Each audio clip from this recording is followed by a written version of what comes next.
இப்படி ஒரு கூட்டு குடும்பமா வாழ்ந்திருக்கும் போது உங்க தங்கச்சின்னு தனியா பிரிச்சு பேசுறீங்க, மனசு ரொம்ப வேதனையா இருக்குதுங்க. அப்படியா? நான் கூட என்னமா நினைச்சிட்டேன்.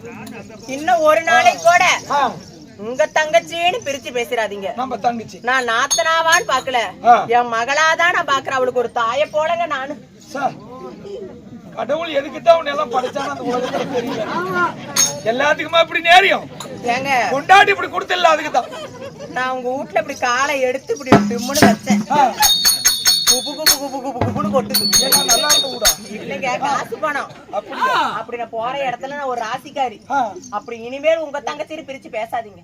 நீ போனா அந்த ஊடு எப்படி இருக்கும்? கீழ் வீதியில தும்பனா மேல் வீதியில பணம் முழுவோம். ஐயோ ஏங்க கீழே தும்பனா மேல அப்படியே போய்கிட்டே இருப்பாங்க.